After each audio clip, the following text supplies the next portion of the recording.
Hello, everyone. Welcome to Dee's Reading Lounge. My name is Dee, and this is where I'm sharing my love for reading at my own pace. So I'm going to go ahead and get right into this video. This is going to be a seasonal or fall TBR video. You might have noticed that I have not uploaded any like monthly TBRs. That's because I am a true mood reader, and don't want to limit myself to a particular set of books. Typically, what I do is whatever mood I am in, a book comes to me that I want to read, that is the book that I choose. But recently, this month, I have done the TBR jar. I really like choosing my books that way because it's always an element of surprise. And I do read a lot of different, or opening up to a lot more different genres now. And so I feel like doing that won't like stale my reading because I'm reading some of the same things. And so I will be doing that. So I'm going to be sharing the books that I'm going to be reading for the fall season. The way I decided to do it is to just choose the books that have been waiting for me to read like for several years. Some of these books I've had for like 3 or 4 years and I still have not read the book. And so having said that, these are not the only books that I'm going to be reading. However, I am going to incorporate these books in my reading for the fall. And so let's go ahead and get into it. But before I do, I like to share the current book that I'm reading. So I am reading Freida McFadden's Ward D. I picked this up today. I actually finished reading Octavia Butler's Wild Seed because I did pick two books from the TBR jar. So it was Wild Seed by Octavia Butler and Ward D. So I'm finally getting to this book. And to tell you the truth, I was in a bit of, I don't want to say a reading slump, but it's been a week since I finished Wild Seed, and I just was not really in the mood to read. And so when I'm not in the mood to read, I just don't. I just do other things that I enjoy, other hobbies. But now I'm in the mood to read the second book. So I am a slow reader, and so that's just what it is. Can't really give any updates on the book because I just actually started it, and I'm on page like 4. Okay, so I'm sure it's going to be a good read because it's it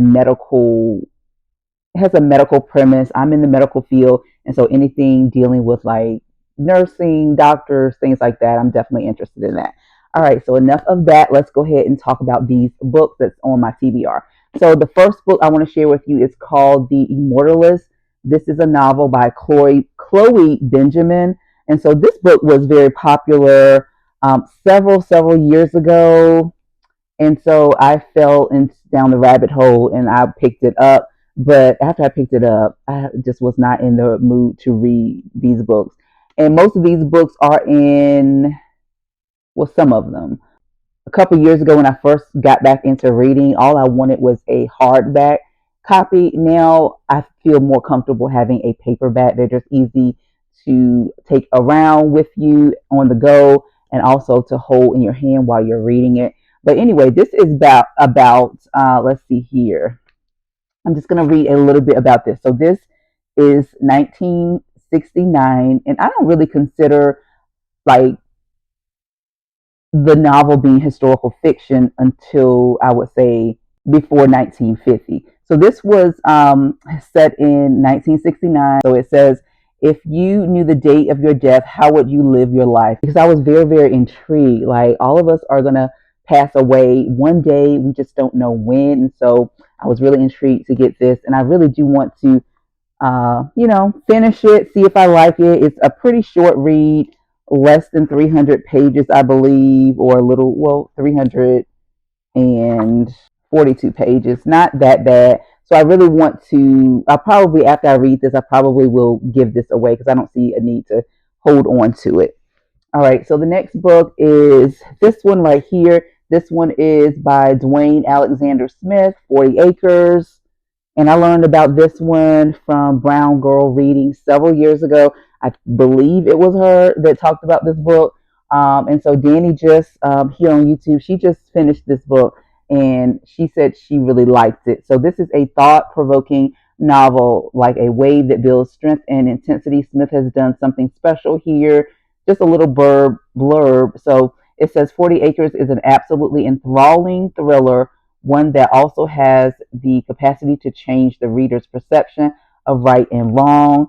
And it follows a young Black attorney he's thrown headlong into a controversial issue of race and power in this page-turning and provocative debut thriller. So this is a debut. Now, I haven't seen anybody talk about Dwayne Alexander, and I don't know if he's wrote any other books, but this one, let me see when it was published, 2014. So it's a quite old book, but this is his debut novel. Have not heard anybody talking about him. Anyway, the next book is a memoir, and I love myself some memoirs. I just purchased Eve's new memoir just because I love her. I love Eve, and I just want to hear all about her life. The time she was in hip hop and rap, and where she is right now is like a two stark different worlds. Anyway, so I just bought hers, but Jennifer Lewis, I love her as well, and we know her as the Black Mother of Hollywood. I have seen a lot of interviews with her, and she's very open to discussing her bipolar disorder. And I think this is going to be a very interesting read. She's got pictures in here, and so I'm very intrigued about her life. And so I will be finally getting to that because I've had that for a while. All right, y'all. So here we go. This is The Warmth of Other Suns. This is the national bestseller. I think this was made it to the one of the best books in the 21st century or something like that. This is by Wilkerson. What's her name? Isabel Wilkerson. So it's an epic story that follows families that migrated from the South, the Jim Crow South, to the North, like New York, Chicago, the North, where more opportunities. And even though racism existed in those areas too, it wasn't as pervasive as like in the South, lynching and stuff like that. I'm sure that they still had that going on, but the South was a whole different beast. And so I was always interested knowing more about the Great Migration, especially when I started back reading. I started back reading to educate myself on my own African American roots and history. And so I've had this book for a long time. This book is nothing to play with, okay? This book is almost 600 pages. As you can see, she's a thickie. Thickie, but one of the top books for a reason. And I can't wait to read this. I'm going to read this fall. If I don't get to it, it definitely will be read before the year's end. All right. So another book that's been on my list, and I just purchased the paperback copy because I do have the hardback of this book. This is by Yagasi Homecoming. And so it follows two, I think, sisters who have two different lives. One ends up being a slave, and one ends up having this fantastic life. I think she might be married to a Englishman, white man, I believe, not sure. And so as you can see, those are two stark differences, right? One is sold into slavery, one has escaped, and she's married to a white man. And so cannot wait to read this. This has been on my TBR for the longest, and I bought this paperback just because it's easy to take around with me. It's easy to hold. But then when I open the book up, y'all, look at these tiny words on this page. I'm definitely going to need my glasses to read this book, but nonetheless, I will get it done. All right, so this book was gifted to me by a friend. It's The Battlefield of the Mind. And so I always say these things, be more intentional with, my faith and things like that. And I think what I'm going to do is try to incorporate at least one Christian spiritual book per month or every 2 months. Okay. And so I thought I would start with this one because my friend gave me this for a reason. She said she really liked this. And I have to be honest with you, I'm not really a fan of Joyce Meyer. However, putting that aside, I'm sure she has some wonderful things to say. I'm looking more to the substance of the book versus like the author. But anyway, so this is a fairly short read, 200 and something pages. And so I need to go ahead and just read this. The next book is a financial book. This is by Michelle Singletary. She actually came to my church several years ago when I moved here in North Carolina. I live in North Carolina. She came to our church to talk about finances and things like that and how to be financially free, her background and things like that. I bought this book actually at the church. And so it's a 21-day financial fast. This book is, I think, good for someone who is trying to fix their finances. Now, I was in a financial, I'm not going to say, ruined a couple of years ago, but a couple of years ago, I was just not saving like I was supposed to, spending all of my money, taking money out of my savings to pay bills. It was really bad. That was several years ago. And then I cleaned up my finances over the years, paid off my debt. I have no debt now. Um, Besides my student loan, I'm currently working on paying that off. Um, like making extra payments and things like that. I am someone who budgets because you can't be financially free and save and do all these wonderful financial things with your money if you do not budget your money. And so she goes to talk about all of those things in this book. And I like the fact that, I know where she came from. She came from a very poor family. And so sometimes when you come from a poor background, it really shapes how you feel about money. Either you can go left or right. You can be very frugal with your money, or you can just be very splurgy with your money, spending everything because you grew up with nothing. She happens to be the left. Okay, she went to left. She's very frugal. She saved her money because you know of how she grew up. She didn't grow up with money, and so this is a very short read. I've had this since I've moved to this area when she visited my church back in 2015, I believe, or 16. And so I need to read this book. I'm not sure if she's written any more books, but I'm just going to read it because I have it. This is one that will stay with me even after I finish reading the book, and one that I will pass on to people who I feel it might benefit from. So that is the 21-day financial fast by Michelle Singletary, and I think she works for the, I want to say, Washington Post.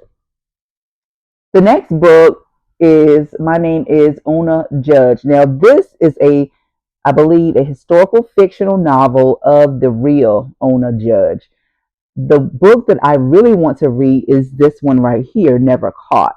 For some reason, I can't find that book. I gave it to my brother, and I did get it back, and I did bring it in the house because it was in the garage. But now I can't find it, y'all. And so this is the lady who escaped George Washington's. She was a slave for George Washington. She's escaped and was never found. And so I want to eventually read this novel because this is a fictional depiction of the true story, but I want to read the true story first. So hopefully I can find that novel and then I will dive into this one to see how different it will be. So if I can't find that one, I might just have to buy it all over again. Anyway, so that's by this one is by Suzette D. Harrison. And I will probably read this book too. The next book is by Anthony Ray Hinton. This is called The Sun Does Shine. This is a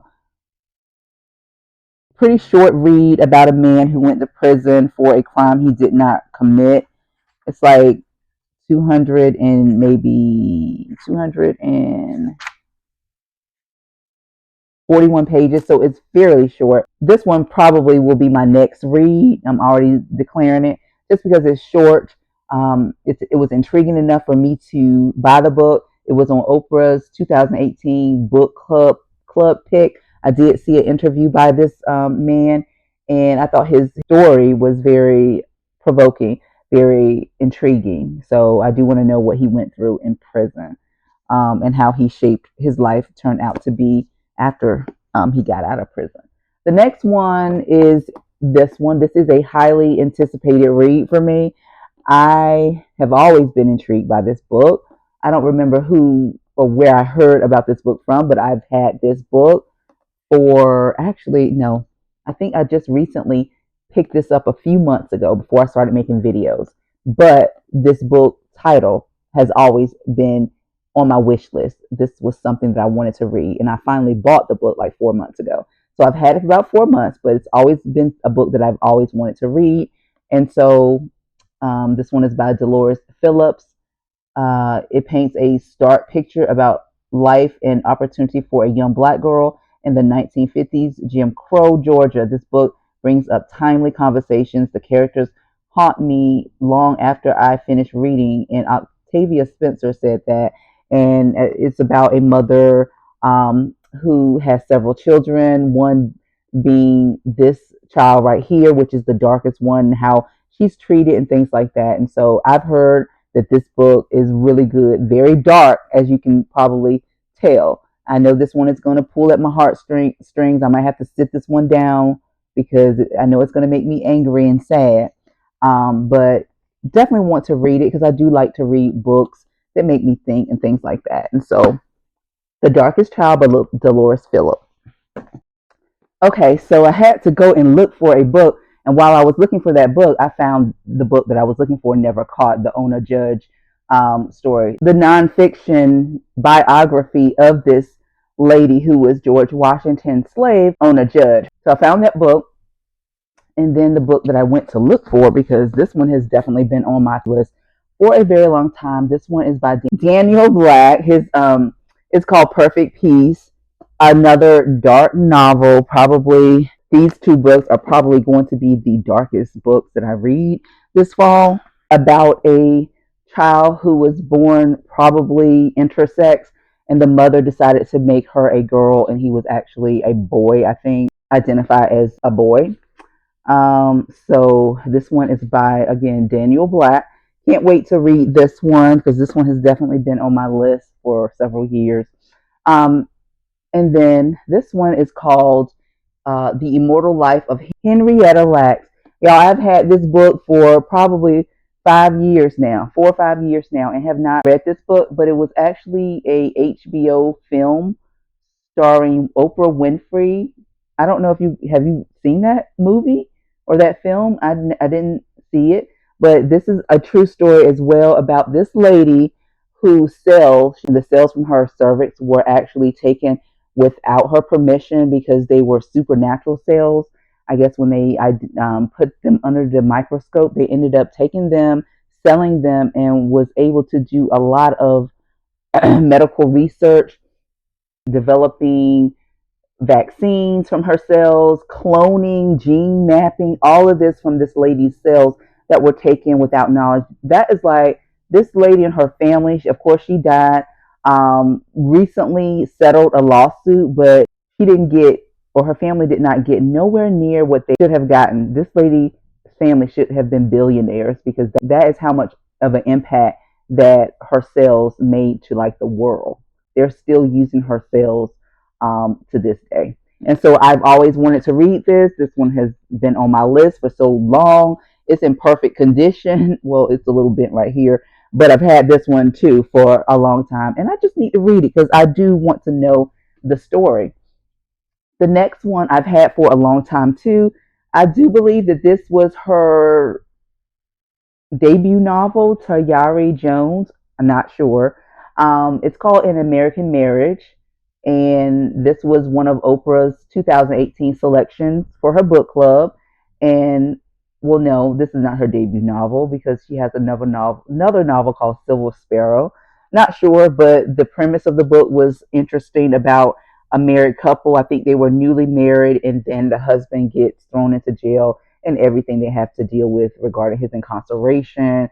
He eventually gets out, and where their relationship ends up, after several years of being out, how that can change the dynamics of, a married couple. Definitely want to get to that book at some point.